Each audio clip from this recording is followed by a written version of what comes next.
Hello my amazing friends. Today you are going to learn how to translate from English to Hindi. So let's start the video. Many years ago. अनेकों साल पहले. Many का meaning होता है अनेक. Years माने साल. Ago का मीनिंग होता है पहले. अनेकों साल पहले There was a foolish man. एक मूर्ख आदमी था.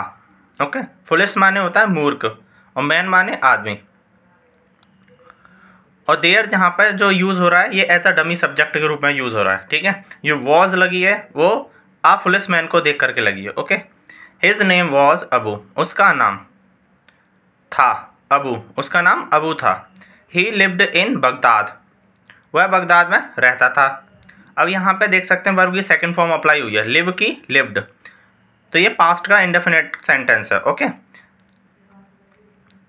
One day he went to a fair. एक दिन वह एक मेले में गया.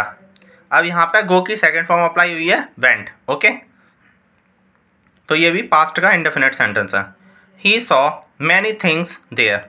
उसने वहाँ अनेकों चीज़ें देखी. यहाँ पे अभी सी की सेकंड फॉर्म है. ओके. सॉ. तो ये भी पास्ट का इंडेफिनिट सेंटेंस है. ओके.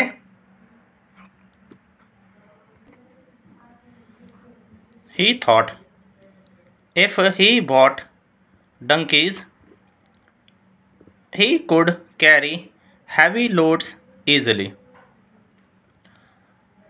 सब्जेक्ट प्लस वर्ब की सेकंड फॉर्म. ये पास्ट का इंडेफिनिट सेंटेंस है. ओके. वह सोचता था कि यदि. इफ का मीनिंग क्या है यदि. वह बॉट डंकीज. अब यहाँ पे देखो आ नहीं लगेगा. क्यों? क्योंकि यहाँ पे एस लगा हुआ है. ओके. तो वह सोचता था कि यदि वह डंकी खरीदता है या डंकी खरीद ले. यदि वह डंकी खरीद ले तो ही कुड कैरी. यहाँ पे कॉमा लगा. यहाँ पे क्या पढ़ सकते हैं तो. ठीक है.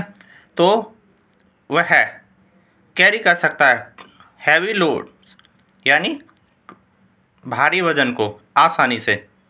अगर वह डंकी खरीदता है तो आसानी से वह हैवी लोड को ले जा सकता है. ठीक है. कुड माने सकता है. ठीक है. He could also earn money by donkey's. वह डोंकीज यानी गधों से पैसे भी कमा सकता है. ऑल्सो माने भी. अर्न माने कमाना. मनी यानी पैसा. So he bought 4 donkeys from there. So यानी इसलिए उसने वहाँ से 4 डंकी खरीदे. बाय की सेकंड फॉर्म क्या है बॉट.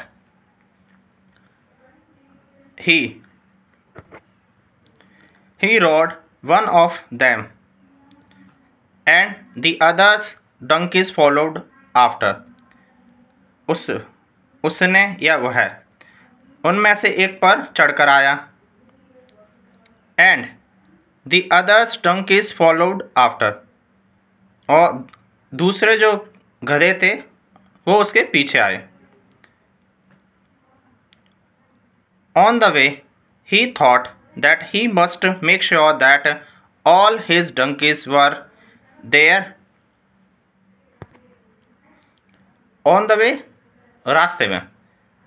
He thought उसने सोचा कि he must make sure that उसको make sure यानी सुनिश्चित करना चाहिए. must माने क्या होता है चाहिए. और must के बाद वर्ब की फर्स्ट फॉर्म अप्लाई करते हैं. ठीक है. उसे make sure करना चाहिए कि all his donkey were there. कि उसके डंकी सभी वहाँ हैं या नहीं. वर देयर वहाँ हैं. Okay. He turn around and began to count them. वह टर्न अराउंड यानी वह घूमा एंड बिगन टू काउंट और उनको काउंट करने लगा.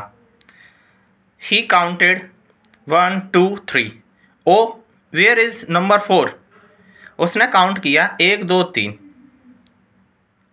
ओ और वो चौंक गया. Where is number 4. नंबर 4 कहाँ है. Abu shouted loudly. अबू जो है तेजी से चिल्लाया. He jumped down from the donkey and stood near to it. वह जंप डाउन यानी नीचे कूदा. फ्रॉम द डंकी गधे से. And stood near to it और उसके पास खड़ा हो गया. He looked behind the rock and the trees. He looked उसने देखा, बिहाइंड यानी पीछे, द रॉक्स चट्टानों को और पेड़ों को। ये भी पास्ट का इंडेफिनिट सेंटेंस है क्योंकि सब्जेक्ट हुआ सेकंड फॉर्म अप्लाई हुई है। ओके, बट लेकिन देयर वॉज नो डंकी, लेकिन कोई डंकी नहीं था। ही काउंटेड अगेन, उसने दोबारा से काउंट किया यानी गिना। ये भी पास्ट का इंडेफिनिट है। ओके, सब्जेक्ट प्लस वर्ब की सेकंड फॉर्म। ठीक है, so thank you guys for watching this video. Thanks a lot.